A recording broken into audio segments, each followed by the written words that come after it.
Good afternoon, everyone, and welcome to the Royal College of Psychiatrists webinar, Where Were All the Women? Before we get started, I just want to do some brief housekeeping instructions. So if you have any questions, please write them in the Q&A box. The panelists and our speaker are very happy to take the questions after the first part of the panel discussion.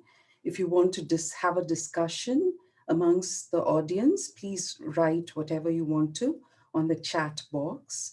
Today's recording will be sent to you tomorrow. The certificates will be sent to you next week. And please, we really value your feedback. So please fill in all the feedback forms. So today's webinar, the order of the webinar is that we have two parts. The first part is a talk by Dr. Kate Lovett, the Dean of the Royal College of Psychiatrists. The second is a panel discussion. The makeup of the panel are women who've been trailblazers in psychiatry and who have a legacy of championing gender equality. We also have a man on our panel, Dr. Raj Mohan, who's the presidential lead for equality. So let's get started. Our speaker for this afternoon, Dr. Kate Lovett, needs no introduction. During these very difficult and challenging times, she's provided inspirational and responsive leadership. She's always kept gender equality in the forefront of her work, and she's a powerful advocate for women. Kate first did this talk at the 175th anniversary of the American Psychiatric Association, and it was so well received, and it was so talked about that she's kindly agreed to do the talk for us yet again. So over to you, Kate. Thank you, Dina. It gives me huge pleasure to be here today addressing the Royal College of Psychiatrists webinar as part of our 180th anniversary celebrations of the college and its predecessor organisations. I'm Kate Lovett, Dean of the Royal College of Psychiatrists and the 11th Dean to hold office since the most recent professional body for psychiatrists was established in 1971 as the Royal College. As Bina said, this talk was first delivered in San Francisco as part of the American Psychiatric Association's 175th birthday celebrations in 2019. At the time, we'd been asked to present a session with American colleagues reflecting on our joint history. And as we discussed together the proposed programme as college officers, I envisaged a talk that featured a lot of men over the best part of 2 centuries. I was honest enough to voice my concerns about the impact on audiences likely to contain women, including those just setting out on careers in psychiatry. And my idea of presenting a talk on some of those who may have been missing from history and those who simply never had the opportunity to get involved in the first place was grasped. And we went on to be invited to present again alongside Adrian James, our then registrar and current college president, and Bob Batterson, speaker of the APA at our own international congress in 2019. Paul Rees, our CEO, who's heard my talk twice now, was insistent that I delivered it again as part of our own 180th anniversary webinar series. So before we start to touch on the history of women in medicine and the college, I thought I might just start off describing a little of my own history, how I came today to be here speaking to you, and why I've become interested in the area of women in medicine and in psychiatry. I was born in 1967, a year that in the UK saw the Abortion Act. The Sexual Offences Act was repealed to make sexual activity between consenting males over the age of 21 in private legalised. The first Boeing 737 took its maiden flight. Pulsars were discovered. The first North Sea gas was pumped ashore in the UK, and Dr. Christian Barnard performed the world's first heart transplant operation. The Beatles released Sgt. Pepper's Lonely Hearts Club Band, and Elvis Presley married Priscilla. Lyndon B. Johnson was the US president, and back in the UK, Harold Wilson was ours. And it was to be another 4 years before the Royal College of Psychiatrists was born in its current form. So for the first 8 years of my life, it was legal in the UK to discriminate on the grounds of gender, until 1975 saw the passing of an Act of Parliament, the Sex Discrimination Act, which made this illegal. By the time I was 12, Margaret Thatcher had been elected as Prime Minister in 1979, famously stating in 1986 that she owed nothing to women's liberation. I suspect that she, like all of us, owed an awful lot to those generations who'd gone before her championing equality. But politics aside, the knowledge that a woman could attain the highest office in the land was an important beacon for my generation. When I delivered this talk in San Francisco, I joked that there appeared to be more chance for an American woman to become a member of the British royal family than President of the United States. That statement didn't age well, but the election of Kamala Harris to Vice President has been a huge encouragement to women the world over. By the time I applied to medical school at the age of 17, quotas for women had been removed from medical schools in the UK, but only just. These restricted numbers of places afforded to female applicants. And when I qualified, housemen were starting to be known as house officers. So fast forward a couple of decades to 2010, when I was first elected to becoming a regional rep at the college's Education, Training and Standards Committee. My route into the role was this: there was a gap on the committee, no one was putting themselves forward, and I was approached by an encouraging senior male colleague who thought I should do it.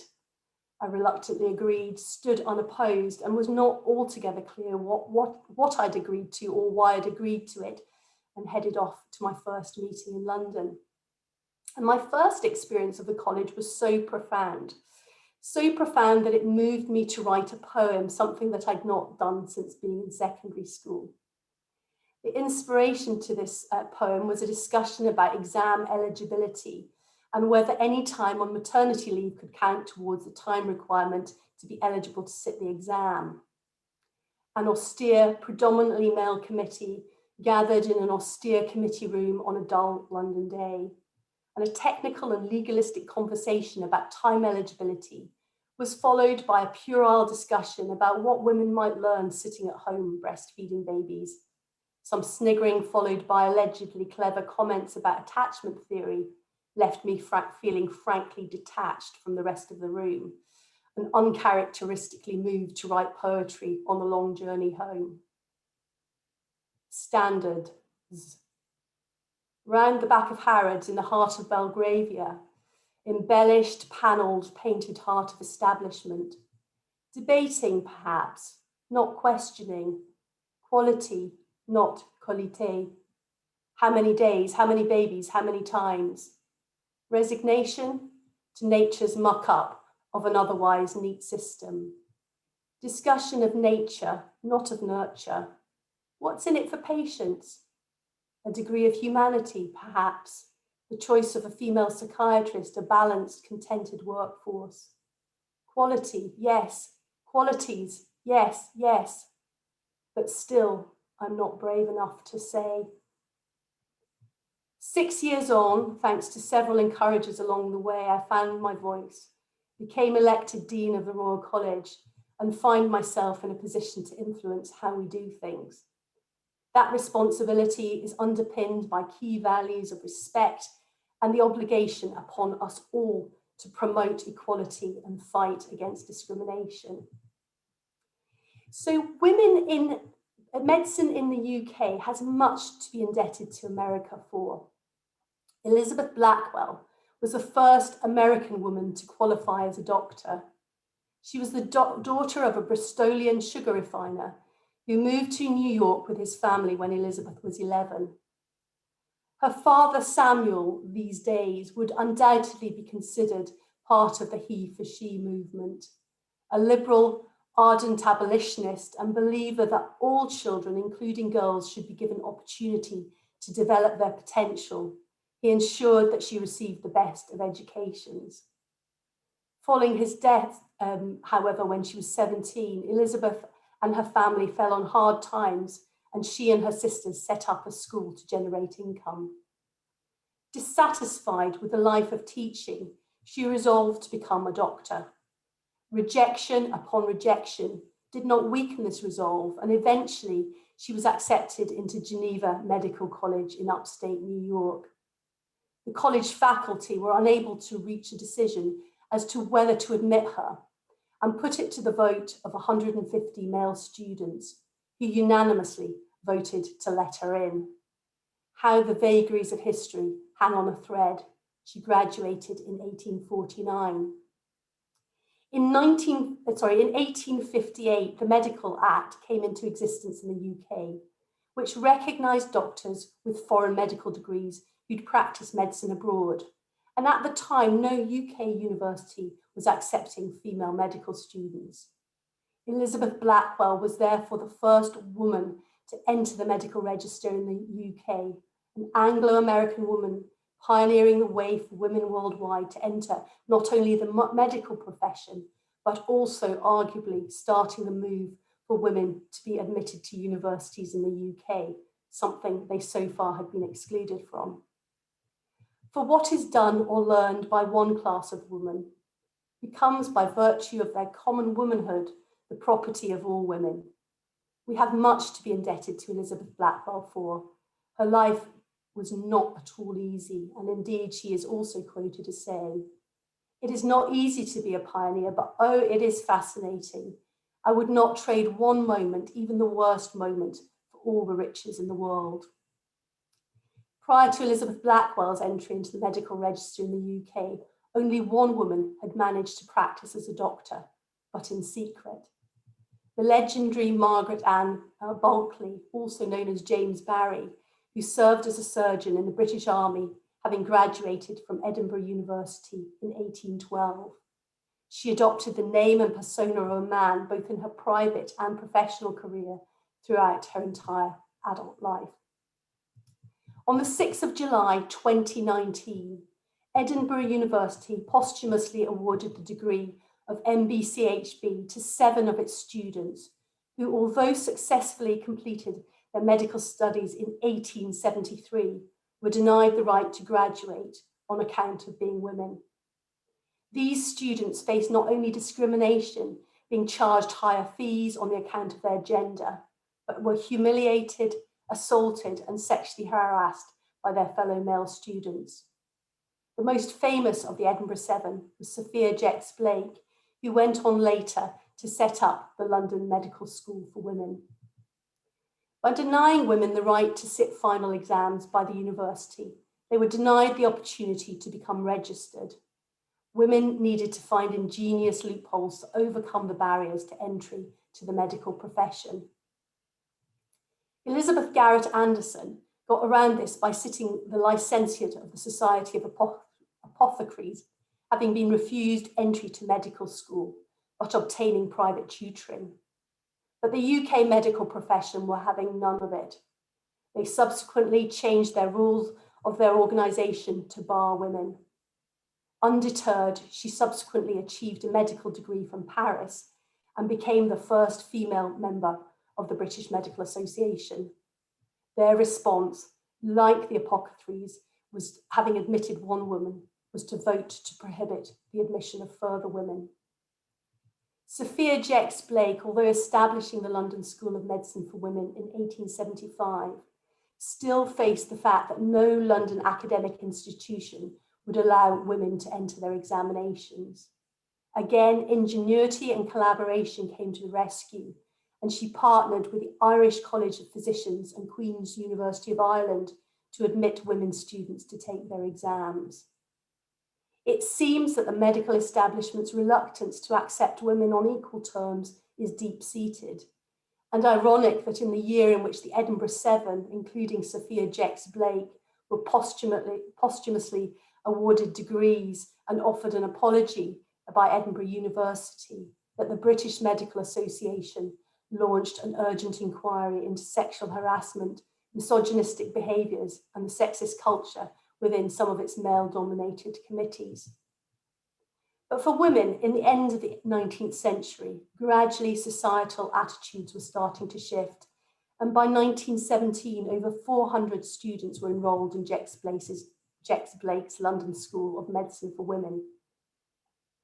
The First World War provided opportunities for women to be recruited in all fields, which were having shortage of men to fill civilian posts, and this applied equally to medicine.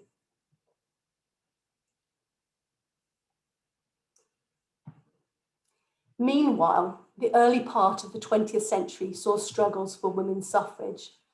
And although we tend to celebrate the fact that in the UK, women gained the vote for the first time in 1918, it's important to remember that universal suffrage didn't occur for another 10 years. In the States, the 19th Amendment in 1920 prohibited sex-based restrictions on voting. However, it took another 45 years, the civil rights movement of the 50s and 60s, and the Voting Rights Act of 1965 to ensure that all American women could vote. Still shocking that for many people here today, that is still within our lifetime, and certainly within the lifetime of our parents. 1948 saw the inception of the National Health Service in the UK, and all medical schools subsequently opened up to women. And yet stories of thwarted ambition and frank discrimination continued on both sides of the Atlantic. Some of you may know the story of the politician Patsy Mink, the first non-white woman and first Asian American to be elected to the Congress in the US. However, politics was not her first ambition. Having faced horrendous racial discrimination as an undergraduate, she successfully lobbied to end the University of Nebraska's segregation policies. In 1948, as a successful chemistry and zoology graduate, keen to qualify as a doctor, none of the 20 medical schools she applied to would accept women. So she turned to the law instead. And as a lawyer and member of Congress 24 years after being rejected from medical school, she was one of the principal authors of the Amendment of Higher Education Act in 1972, which prohibited gender discrimination by federally funded institutions. Another pioneer in the long history of the fight for equality. She said, "It is easy enough to be right and consistently with the majority, but it is often more important to be ahead of the majority, and this means being willing to cut the furrow in the ground and stand alone a while if necessary." Despite admission of more women to medical schools, for a long time, marriage was a bar to the professions. But by the late 1960s, the UK government was starting to look at this from a policy perspective and set up a scheme for the re-employment of married women. By 1966, 25% of medical students were women. A decade later, it was 35%. And today in the UK, approximately 57% of medical students are women, with 48% of doctors on the register being female. In my career, the hostile sexism and discrimination that Jex Blake and her colleagues experienced has thankfully been rare. However, for those of us lucky enough to have benefited from the efforts of others in paving the way for those of us in places like the UK to have interesting and challenging careers, we mustn't be complacent. The impact of changes to terms and conditions and global differences need to be taken into account. So the scandal in 2018 of the revelation that the Tokyo Medical University had secretly capped admission of women students at 30% by reducing women's entrance scores by 20%, making men 3 times more likely to be admitted, was a timely reminder that the playing field remains far from even. In an editorial that I wrote for the British Medical Journal with Dave Ross from Yale, we pointed out that we should take no comfort from the fact that this happened in a distinctively Japanese culture. Japan has had equal opportunity legislation enacted since 1972. However, only 21% of doctors are women in Japan, in contrast to the UK and US, where we now have 48 and 46% respectively. And rather than tackling the problem of structural barriers to women doctors entering and remaining in the workplace from the values of respect and equality, this medical school took the pragmatic approach of keeping them out. The result brought shame on the country and a demand from the Japanese education minister of the 81 other medical schools in Japan to examine their admission processes.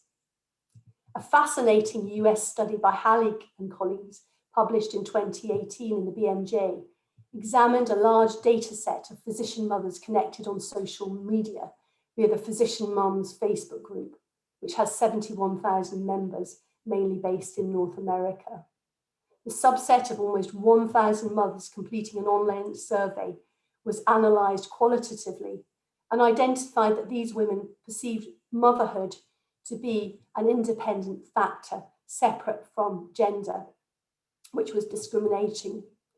They identified that maternal discrimination was impacted on by varying performance expectations by others, both higher and lower, fewer opportunities for career development, differences in financial reward, lack of support around the perinatal period, and difficulties in maintaining life-work balance.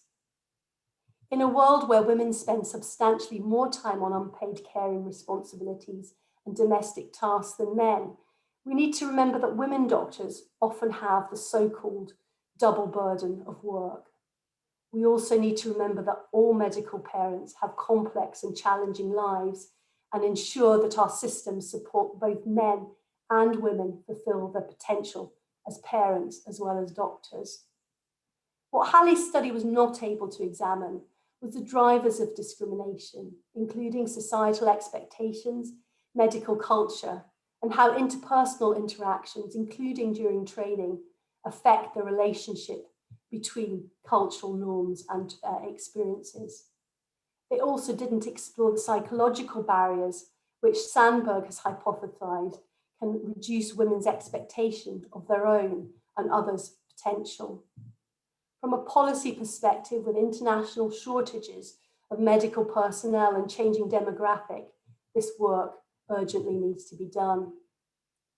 For those of us in training and mentoring roles, becoming aware of our own unconscious biases, particularly towards developing benevolent sexist attitudes towards trainee, is important. Halley's paper and writing my comment piece after made me reflect on how I might differently treat male and female trainees who'd recently become parents, supposedly with the best motivation. This is not easy stuff and fraught with complexity. So we've talked about medicine in general, but back to psychiatry. And psychiatry at the time of Elizabeth Garrett Anderson was not exempt from controversy about the admission of women. Henry Maudsley, after whom one of the most famous psychiatric hospitals in the world is named, and was president of the Medico-Psychological Association in 1871, debated about the suitability of entrance of women to higher education on the ground that this was likely to cause underdeveloped breasts, inability to breastfeed, and loss of reproductive function.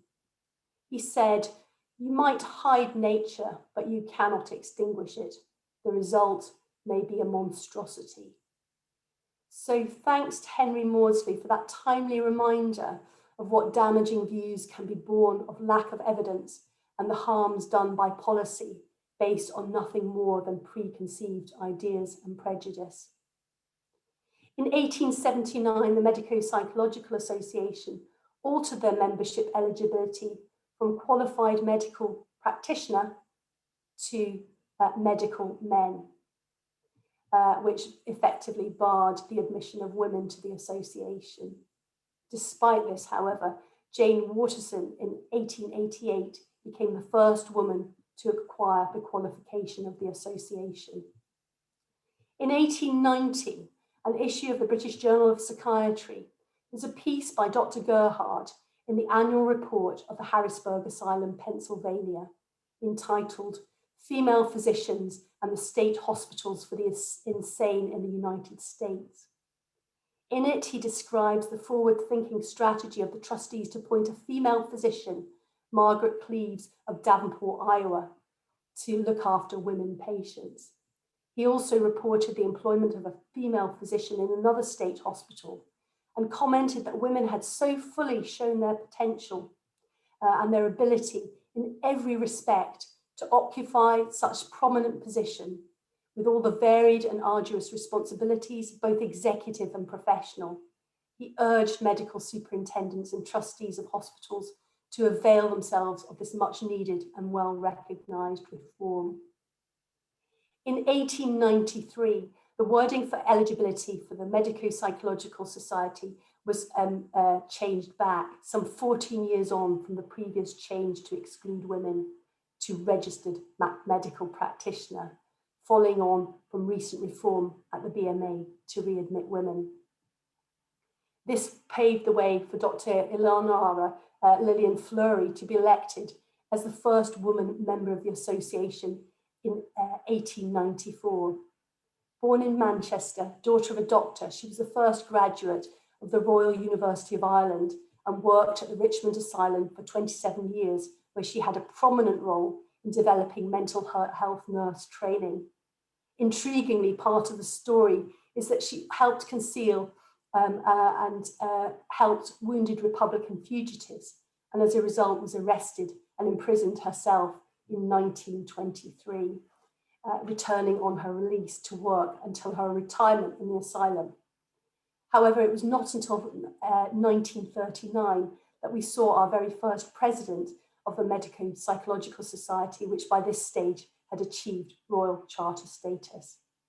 Helen Boyle, who'd also been involved in founding the Medical Women's Federation in 1917, helped found the forerunner of one of the UK's most prominent mental health charities, Mind, and also the Child Guidance Council. One of her principles of the pioneering Lady Chichester Hospital for the treatment of early mental disorders was that there should be an entire absence of red tape. I suspect that I could have voted for her. Since 1971, our college has seen 25% of its presidents elected women. Dame Fiona Caldecott, whose sad loss this week we mourn. Baroness Sheila Hollins, Dame Sue Bailey and Professor Wendy Byrne elected as presidents. Since 1971, 3 out of 11 of our deans have been women, with me being the third.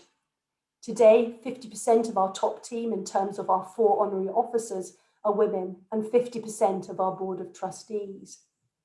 38% of our faculty chairs are women, and these are people who have been elected by their peers, who have excelled nationally in their clinical field and have been elected to represent the profession on the national stage. However, only 29% of members of our council are women. And we look at college structures beneath council, the areas representing our geographical structures, only 12% of our divisional chairs are women, which, given that 38% of executive committees are women and 43% of consultant psychiatrists are women, is still staggering. Gender distribution of the subspecialty shows interesting results as well, with women being vastly underrepresented in academic, forensic and adult psychiatry, and overrepresented in perinatal and child psychiatry. Fascinating, and I would argue important to understand why we have developed these tribes. We need to ask ourselves what it is that you have to do to join, and why are different genders attracted to the different subspecialties in this way.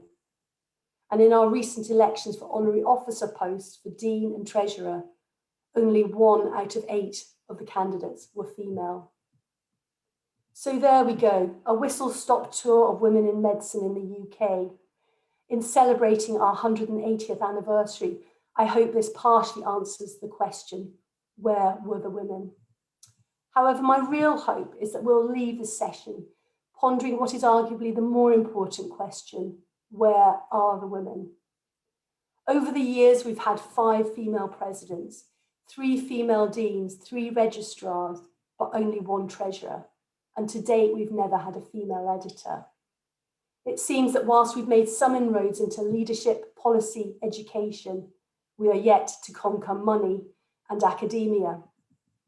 I'd like to leave you with a quote from my enlightened American colleague, Dr. Gerhard, who advocated for the employment of women physicians in the asylums on the basis that it was good for patients. In 1890, he wrote, "It is well known that reforms come slowly. In this way, variations from recognized orthodox methods sometimes demonstrate that even radical changes in established customs may be wisely considered, even adopted." Gentlemen and ladies, fellows and members, well over a century later, let us not remain too slow in adopting reform. Thank you, Kate. That was such a rich and powerful narrative that had so many strands: your own experiential journey, the historical context of the difficulties women had as they made an entry into psychiatry and medicine, and of course, our current issues with gender equality. Thank you so much. It was rich, it was powerful, it was something we needed to hear. Thank you so much. And thank you for agreeing to be a part of our panel discussion. So let's move on to our panel discussions. May I ask our panel to switch on their video? Okay, thank you so much. So moving on to our panel discussion, let me introduce you to our panel. Dr. Claire Hilton. Oh, hi. Hi. Hello, Dr. Claire Hilton. Dr. Claire Hilton is a consultant psychiatrist in older adult psychiatry who worked with the NHS until 2017. She has a passion for history and she's also our college historian. Hello. Thank you, Kate. That was wonderful. And I'm so glad you mentioned some of the men who were constructive about women coming into medicine and psychiatry. But I think we need to take a very broad picture of this.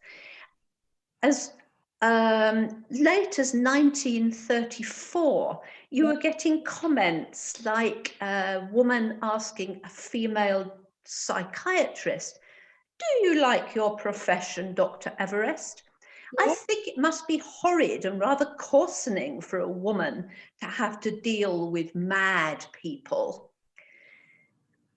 There were lots like that. It was an ongoing issue that was written by a woman quoting, putting the character in the story, making the comment was a woman, the doctor was a woman. These sort of things went on. There were other novelists who really vilified women doctors in a very... Yeah. Is it okay if we introduce the panel and then we'll come back? Oh, I beg your pardon. That's absolutely fine. So thank you, Claire. Dr. Fiona Sabotsky, she's had previous leadership positions, including being the first and the only treasurer for the Royal College of Psychiatrists.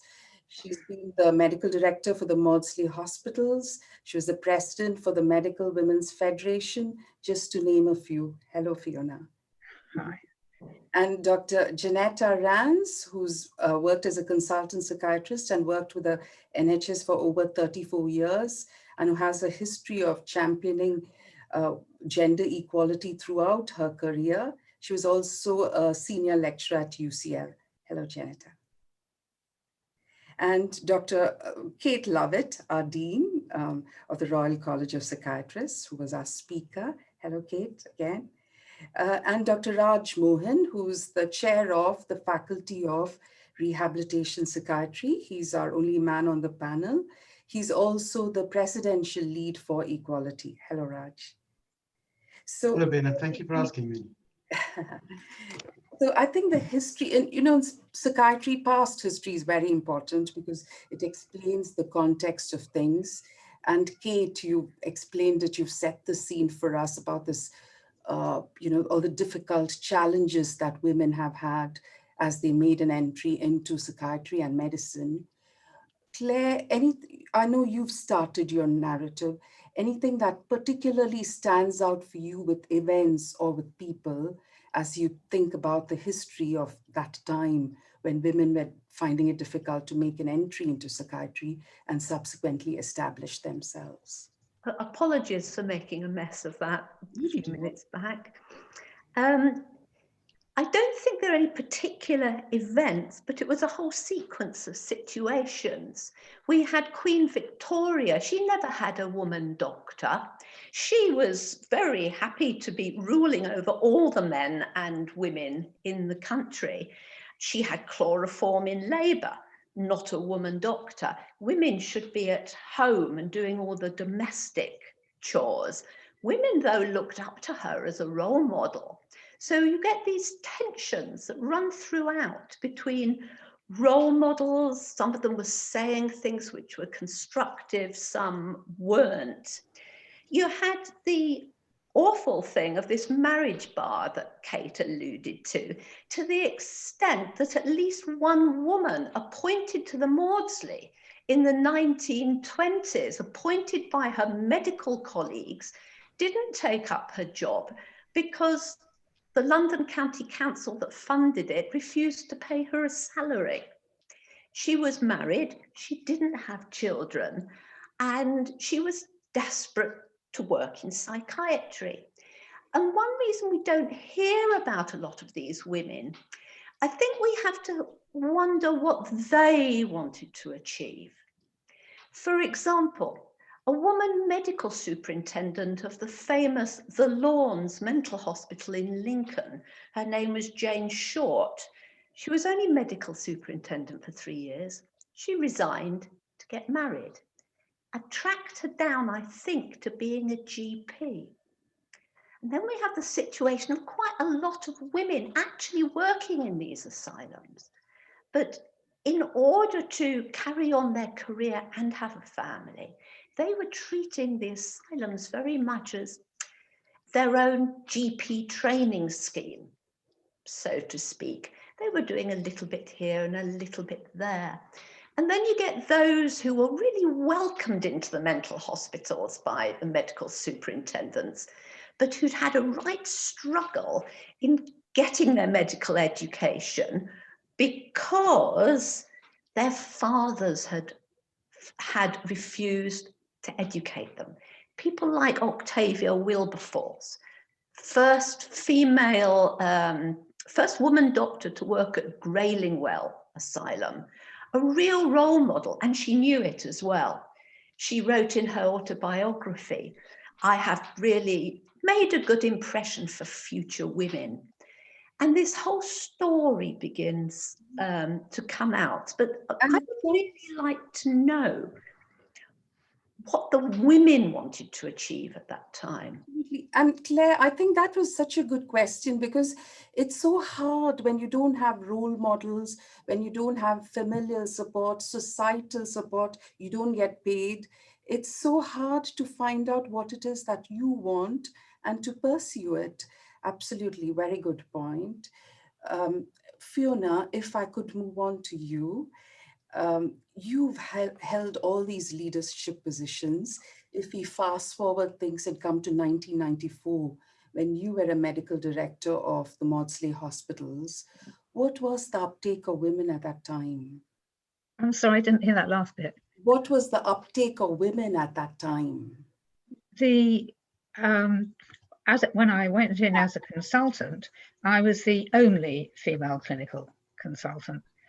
And I remember one of the first meetings we had with the other child psychiatrists, the others were all men. And I remember actually thinking to myself, these people are in need of a mother, but I don't want to be it.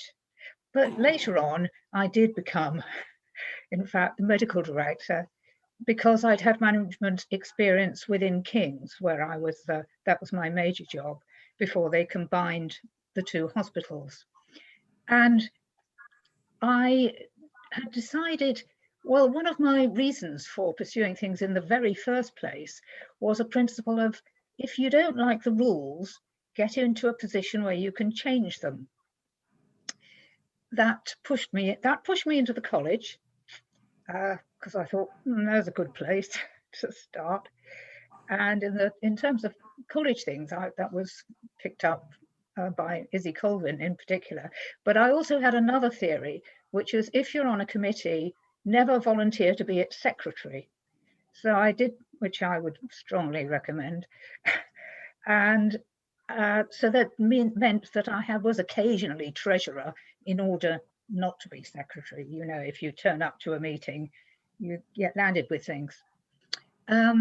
Anyway, at the Maudsley, I could, when I was medical director, I had some power, and most of the male consultants were quite happy with me. I'd trained with them, and I suppose they regarded me in a sisterly fashion. You know, I was one of them, not a particular threat.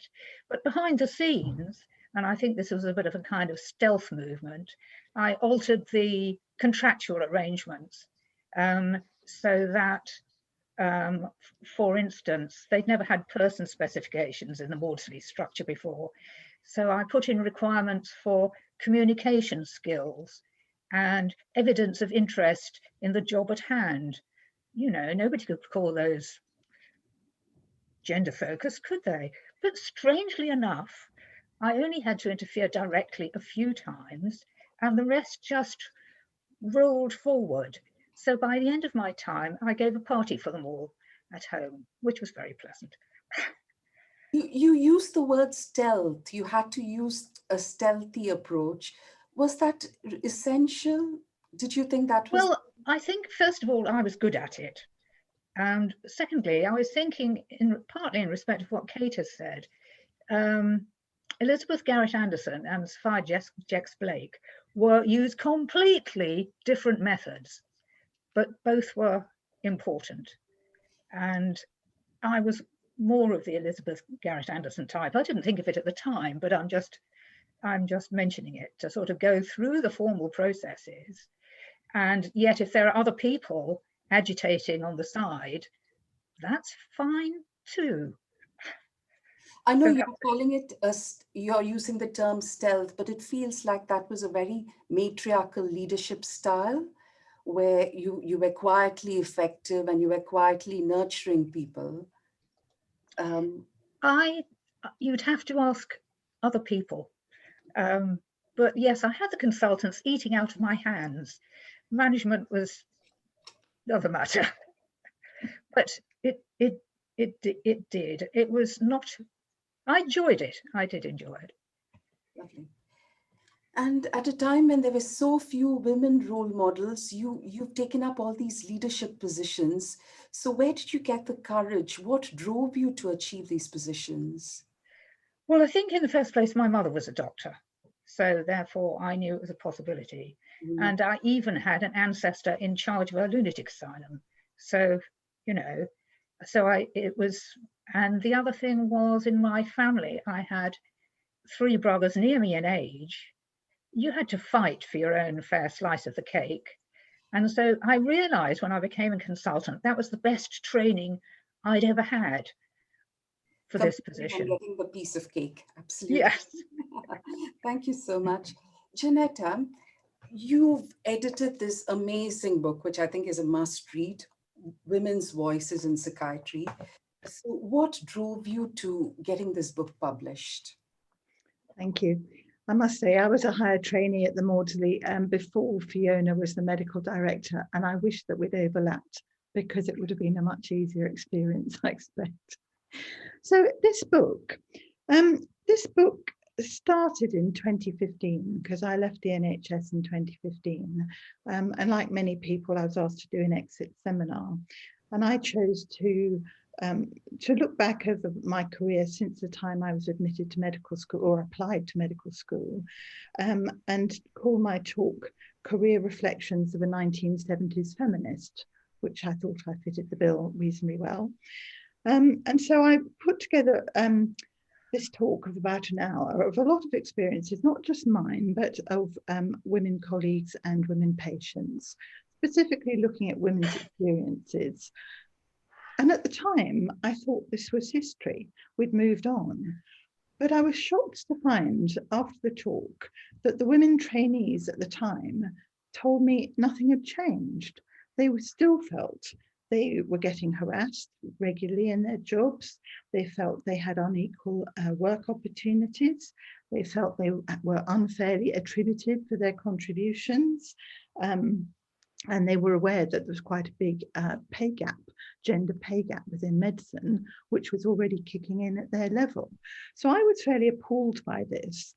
And whilst I was thinking about it, I happened to read a book review by Baroness Elaine Murphy of a very good book with 3 editors called Psychiatry, Past, Present and Prospect. And all 3 editors were men, and nearly every chapter author was a man. And I just thought this was completely unacceptable in 2015, when more than 50% of medical students were women and 40 to 45% of psychiatrists were women. So I emailed Oxford University Press, who had published this book, and said, this is a clear case of gender bias in publication and it's unacceptable. What are you going to do about it? And a very, very friendly editor phoned me back within a couple of hours on the same afternoon and said, you're right, but we can't get the women to write. We talked for a while and he ended up saying, if you put a proposal together for a book by women psychiatrists, we'll see what we can do to make it happen. So being a bit of a stroppy person and believing this was really important as it's a really important bit of documentation, and also having just retired, I had some energy and some time, and having been part of many committees at the college, I knew a lot of women colleagues throughout the country. So I thought, right, well, let's just give it a shot. And from that moment, it had a life of its own, and it just took off, and it just got so much support. Both Fiona and Claire contributed chapters and smaller chapters, little biographies. I had a number of ambitions really with it. I wanted to engage younger female colleagues and also document the experiences of older female colleagues. So I often paired up colleagues so that they could work on a chapter together. For instance, as you say, rest in peace, Dame Fiona Caldecott. She paired up with a young doctor who was then a foundation doctor, Catherine Kennett, and she is now a higher trainee at the Maudsley. So she got engaged in psychiatry, and their chapter, I probably had the most number of drafts from them. They worked on it in great detail, and I think they both enjoyed it. And it seemed to me an important way for younger colleagues to think about how they could learn from older colleagues, and for older colleagues to actually think about and put in writing what had worked for them. And that seemed important. So that's how the book came about. I had wondered whether, it would inspire any group of women colleagues to do more volumes. So, this was published in 2018.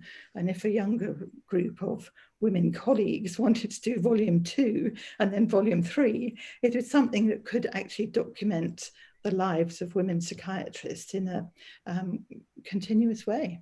And that might contribute something. Thank you. That's very beautiful. I think that transgenerational aspect of it is what makes this book so relevant. Thank you so much. I'm just aware that the questions are accumulating. So Raj, I'm not neglecting you at all, Raj. Shall we go to the Q&A sections? I'm sure we'll get lots of questions. So let me start from the beginning. So the first 2 questions is about gender pay gap. Was gender pay gap investigated in the field of psychiatry in the UK? And the second question, gender pay gap, views of the panel, race and gender double blow to us. Yes, so Raj, or Kate, anyone, what are your views on the gender pay gap, which continues to be a big challenge for us, an unresolved challenge, and how do we progress with that? Well, it is absolutely an issue, isn't it? And I'm not aware of any work that's being done specifically in psychiatrists. But we know that, for example, men are much more likely to submit applications for clinical excellence awards, although if women do get round to submitting them, they're just as likely to be awarded them. But we need to encourage colleagues to apply. But a lot of it is very sort of subtle stuff, which doesn't get talked about. And although we're all on working in the NHS on national terms and conditions, there's a lot of sort of hidden stuff, like people being paid extra programmed activity sessions. I've come across colleagues who are on sort of 13, 14 PAs that, now how anybody works that sort of week, and I suspect that those hours aren't being put in. I know a lot of female colleagues who work part-time but do an awful lot in their spare time and are not effectively being paid. So I think there's a lot of very sort of nuanced stuff. We're not very good at talking about it, money, and I think we've only ever had one female treasurer. We are not good at getting stuck in and discussing the money, and I think we need to be, and hopefully Professor James Dacre's review on the gender pay gap will spur us all on, but absolutely we need to we need to look at it. Wonderful. Janetta? I agree with that, only I probably feel a lot stroppier about it because the Equal Pay Act was passed in 1970. That is over 50 years ago. Why do we not have equal pay in any profession? I mean, in medicine we don't, and Jane Dacre's review found that 24% of hospital doctors, there was inequity, 33.5% in, the inequity was 33.5% in GPs and 21.4% in clinical academics. I don't know of anything specifically in psychiatry, but how is it that with a law passed 50 years ago, which was based on examples and case law of the previous 80 years, that we still have a pay gap? The inequality has huge inertia. There are structures which are stopping progress. Now, that law, the 1970 Equal Pay Act, was reviewed in the House of Commons in May last year on its 50th anniversary, and they agreed that it hadn't really fulfilled its potential, and so they wanted to reform it. And I think, fine, more laws, more policies, more guidelines, until we really, really understand what it's about and how it happens and why it's so resistant to change, more laws are just not going to help. So, I mean, I've come to the view that we really need to be thinking cleverly about how to research why these inequalities happen. And I've got lots of ideas. I'm sure lots of other people have too, but I really think that that's where we start, rather than, we've got to keep the data, we've got to keep collecting all this information, but until we understand why there's still the persistence of inequalities and discriminations, we're not going to sort it out, really. It's a very complex topic. It doesn't feel like there's one particular solution to it. I'm sure the applying for clinical excellence awards is one of those factors. I think men are more confident with putting their names forward with applying for clinical excellence awards. I wonder. Do you think psychiatric diagnosis is sexist in the gender equality of epidemiology of anxiety disorders, health anxiety disorders, EUPD? Any views on that, anyone?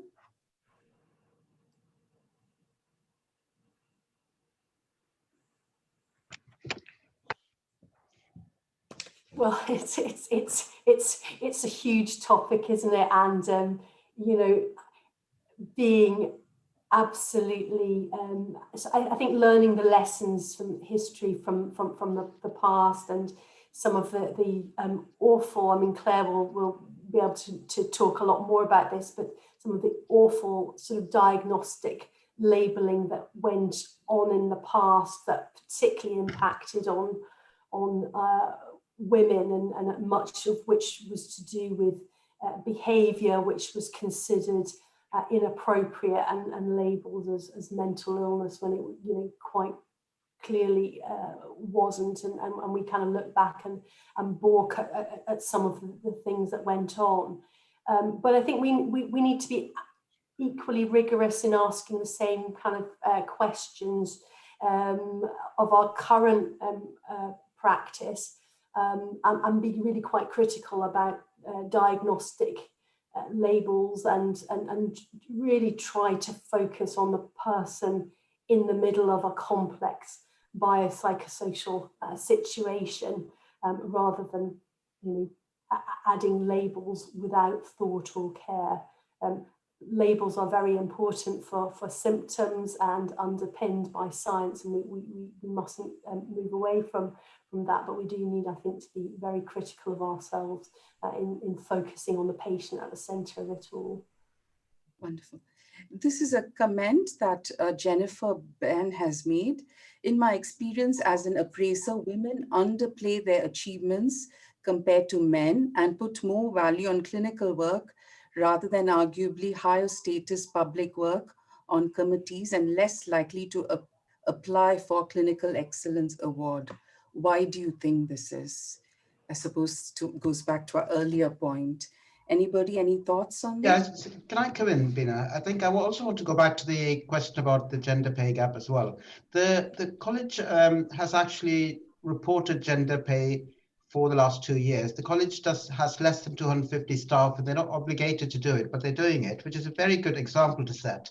All NHS organizations have more than 250 staff, and they report it. And the results are not pretty at all. There are significant disparities, with some trusts doing much worse than others. But what should go with just reporting the disparities is an examination of the structural barriers faced by people. And this question, this comment actually really brings it to light. And at various stages, when women are applying for promotions or jobs or leadership positions, that there is a backlog of support and mentoring and allyship, and all of those things need to happen for them. They don't happen naturally all the time. They do need to be supported through various stages of their training, because we all know that more women enter psychiatry than men. But if you gradually look at the progression and how many people are in senior leadership positions, this is true in academia, this is true in clinical medicine. And what's happening is that we're losing out high quality leadership, because COVID has shown us one thing: women's leadership actually makes a difference, it's transformative. So we're losing out on things because of this sheer inequity of how things are. There may be some explainable differences in the gender pay gap, because people opt for certain type of jobs which have require a certain amount of work output, but there is a large chunk of unexplainable gaps in the gender thing, and that doesn't get examined well enough. And I appreciate what Jeanette is saying, that there needs to be a little bit more in-depth research into this. And it's not just research again, but there should be an effort to try and address these barriers at all stages. Thank you, Raj. That was very eloquently put. We've run out of time. We've come to the end of our panel discussion. I know we perhaps haven't found solutions, but we've certainly asked lots of questions, and we've spoken about a lot of issues. Thank you so much to our panel. I think what's special about you is you all are not just talking, you all have walked the walk. In 1871, as Kate pointed out, the Honorable Henry Maudsley stated that because of the monthly cycles, women were not suitable, were psychologically and physiologically vulnerable, and not suitable for higher education, higher professional education. we've heard about from Kate and from Claire and from everybody about the challenges that women have had as they've tried to make an entry into psychiatry and subsequently find a place in psychiatry. And I think organizations tend to have a poor memory. These things tend to get forgotten and swept under the carpet, maybe because it's very difficult to remember these things. And it really feels important that we remember these things and we speak about these things, because it perhaps helps to heal. And of course, women have come a long way. We've made excellent progress. We've had women presidents, we've had women in leadership positions. We've really done well. But I think as Kate pointed out, the danger is that we get complacent and we look at the visibility of women psychiatrists and we have this false sense of reassurance and think that we made it. But we just have to look at our data, our gender pay gap, our career progression, allocations of clinical excellence awards, and we know that it's still not a level playing field. We still have a long way to go, and we have to keep pushing forward with the gender equality agenda alongside our male colleagues who are our allies, both within the college and within the wider psychiatry profession, and we will get there. I just want to finish with a line from Amanda Gorman's poem, The Hill We Climb. The new dawn blooms as we free it, for there is always light, for there's always light. We will get there. Thank you so much. Thank you.